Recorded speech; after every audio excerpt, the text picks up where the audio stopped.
Home. When you say the word, it evokes so many feelings, doesn't it? Home. That safe place. The place where we can be ourselves, where no one's judging us. The place we can go to when we want to get away from the world. Going home is a good thing, right? But going home isn't always the same as feeling at home. And when that home is Africa and you haven't lived there for a very long time, the fear of not feeling at home is a very powerful one. What if this home is not safe? What if this home rejects me? What if I don't understand this home? Where does that leave me?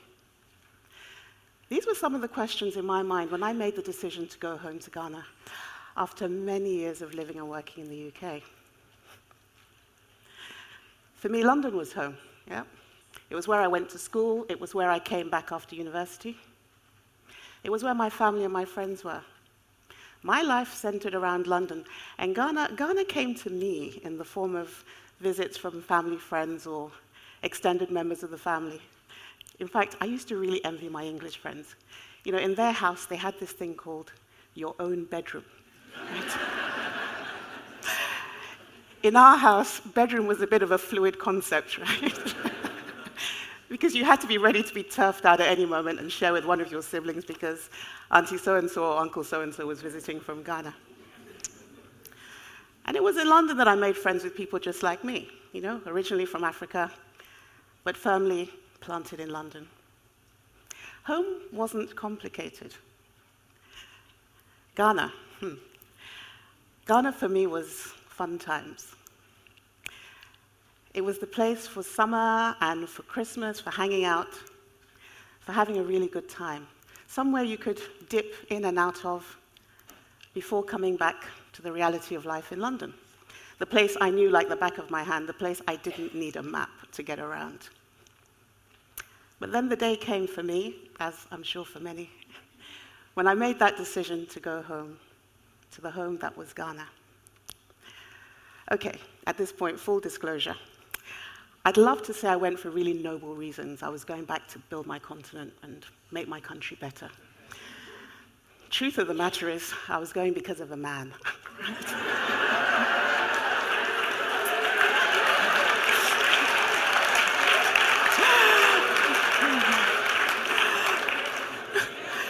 I am not the only person in this place who has made that decision to follow my heart and done the whole ain't no mountain high enough thing. You know? But there I was. I was going home to Ghana. But this is when the question really started to trouble me. Yes, I'm going home, but could I really feel at home? To answer that question, I had to learn 3 lessons. The first came when I was trying to find a job in Ghana. And I had to quickly get used to the way that felt. Because in my case, and I don't advise this as a strategy, by the way, but in my case, my job search consisted of my uncle taking me literally by the hand and driving me around several banks in Accra. And at each place, he would demand a meeting with the MD. The man seemed to know everybody. And we'd be swept into the office, and then after the pleasantries were over, he'd point at me and say, "This is my niece. She's very, very good at human resources management. She's coming home. You should hire her." You can imagine how that felt for a savvy Londoner and an HR professional who thought you apply for jobs with a CV and you wait and get an interview. The second lesson came just from trying to get around. To get to work, in fact, to get anywhere, I had to drive. Now, my years of partying and being driven everywhere had left me very ill-prepared for finding my way anywhere in the city.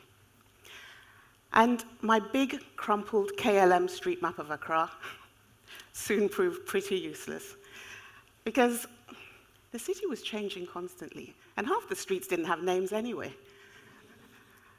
So invariably, I'd get lost, and I'd have to stop and ask someone for directions.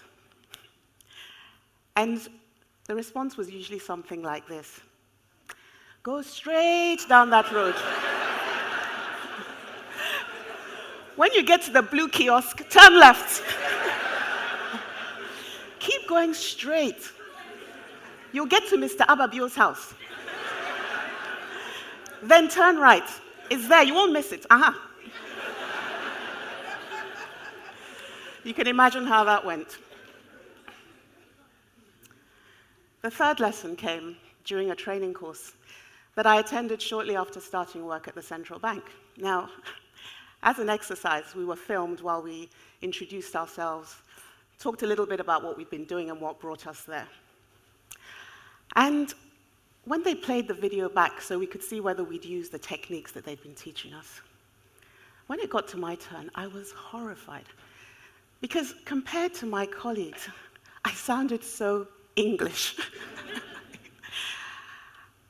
And I just thought, oh gosh. And I dropped my head. I was so embarrassed by my accent. I have to say, I thought my accent had adjusted and I sounded really Ghanaian. And I was just, and all the old doubts came flooding back. How will I be accepted here? How will I feel at home?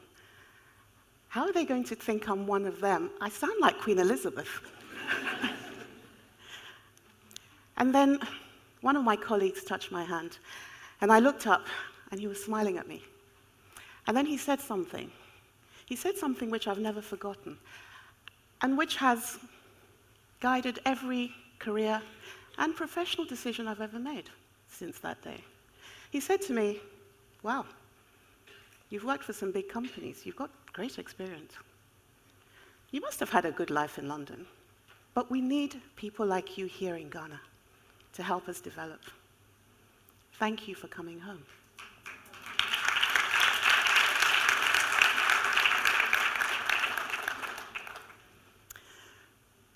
TEDx is about sharing ideas. And today, we're facing forward. And I'd like to share with you what I learned about going home to Africa and how I moved forward in my way of thinking. Because you see, I learned that home isn't just somewhere you show up at. You've got to be invested in it in some way. Personally, emotionally, financially, whatever. But it has to be somewhere you really, really care about. And it has to have in it people who really care about you. It has to be somewhere you're fully present, engaged, involved. You see, home is home because we choose to make it home, because for whatever reason, we're hungry, we're tired, we're broke, we're in love. It's somewhere we can go and be ourselves, without judgment, without fear.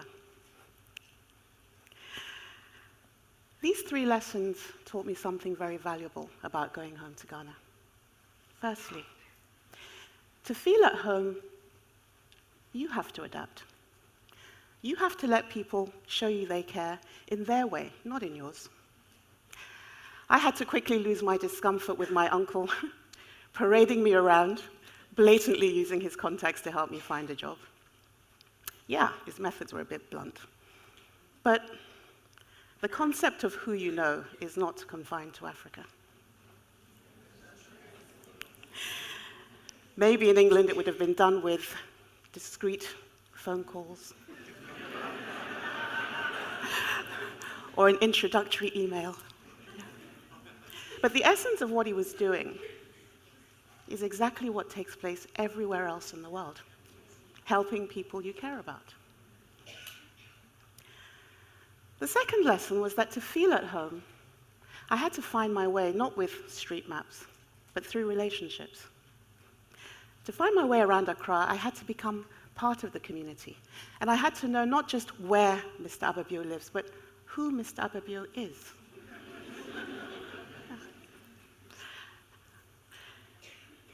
Navigating life in Ghana meant not just hanging out with people who'd come from London or abroad like me, and continuing to dip in and out of the country as I had in the past.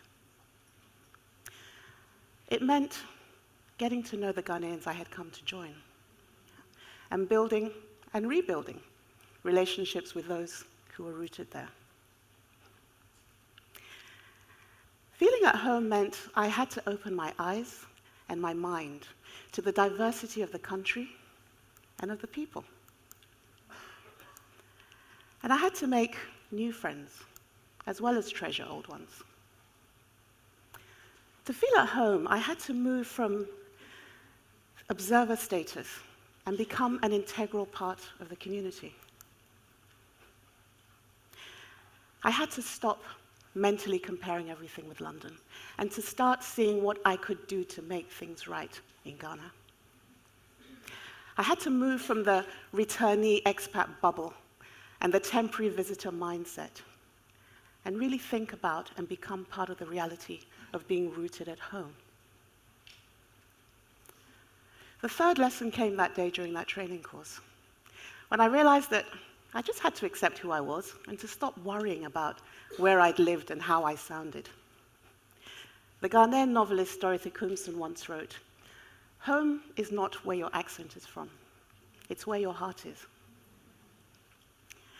And that day I learned that the real barrier wasn't my English accent. It was my fear of not belonging, of not being accepted. And it was only then, when I finally stopped fearing, that I really started feeling at home. Thank you.